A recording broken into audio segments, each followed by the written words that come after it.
Luke 20. One day, as he was teaching the people in the temple courts and preaching the gospel, the chief priest and the teachers of the law, together with the elders, came up to him.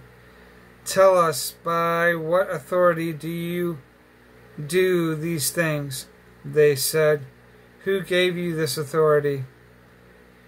He replied, "I will also ask you a question. Tell me, John's baptism, was it from heaven or from men?" They discussed it among themselves and said, "If we say from heaven," he will ask, "Then why didn't you believe him?" But if we say from men, all the people will stone us because they are persuaded that John was a prophet. So they answered, "We do not know where it came from." Jesus said, "Neither will I tell you by what authority I am doing these things." He went on to tell the people this parable. A man planted a vineyard, rented it to some farmers, and went away for a long time. At harvest time, he sent a servant to the tenants so they would give him some of the fruit of the vineyard. But the tenants beat him and sent him away empty-handed. He sent another servant, but that one also they beat and treated shamefully, and sent him away empty-handed. He sent still a third, and they wounded him and threw him out. Then the owner of the vineyard said, "What shall I do? I will send my son, whom I love. Perhaps they will respect him." But when the tenants saw him, they talked the matter over. "This is the heir," they said. "Let's kill him, and the inheritance will be ours." So they threw him out of the vineyard and killed him. What then will the owner of the vineyard do to them? Will he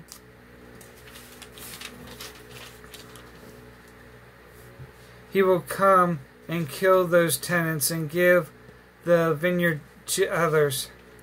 When the people heard this, they said, "May this never be." Jesus looked directly at them and asked, "Then what is the meaning of that which is written? The stone the builders rejected has become the capstone. Everyone who falls on that stone will be broken to pieces, but he on whom it falls will be crushed."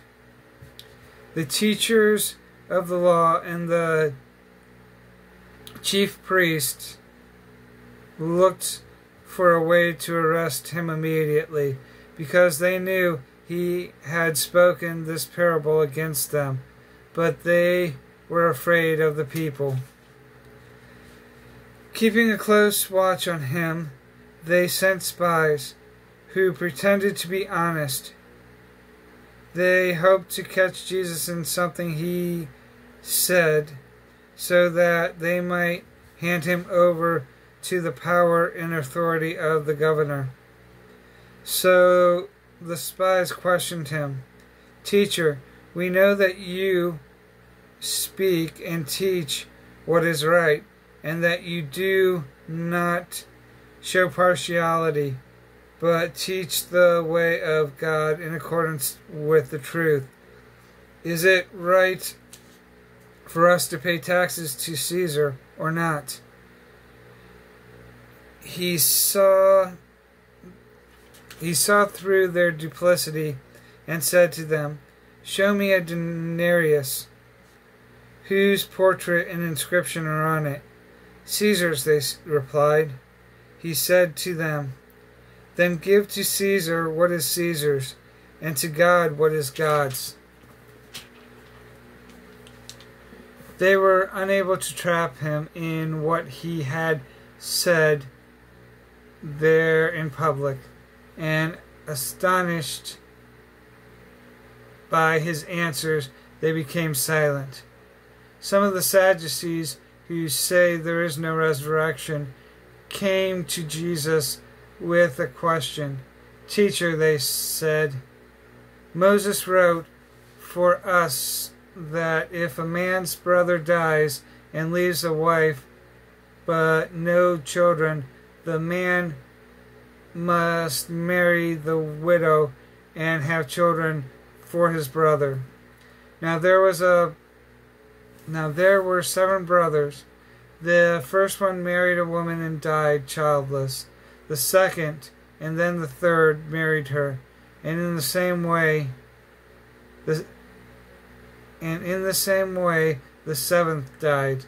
The 7 died, leaving no children. Finally, the woman died. Now then, at the resurrection, whose wife will she be, since the 7 were married to her? Jesus replied, The people of this age marry and are given in marriage, but those who are considered worthy of taking part in that age and in that resurrection from the dead will neither marry nor be given in marriage, and they can no longer die, for they are like the angels. They are God's children, since they are children of the resurrection. But in the account of the bush, even Moses showed that the dead rise. For he called the Lord the God of Abraham, the God of Isaac, and the God of Jacob. He is not the God of the dead, but of the living. For to him all are alive. Some of the teachers of the law responded, Well said, teacher. And no one dared to ask him any more questions. Then Jesus said to them, How is it that they say the Christ is the son of David? David himself declares in the book of Psalms, The Lord said to my Lord, Sit at my right hand until I make your enemies a footstool for your feet. David calls him Lord. How then can he be his son? While all the people were listening, Jesus said to his disciples, Beware of the teachers of the law. They like to walk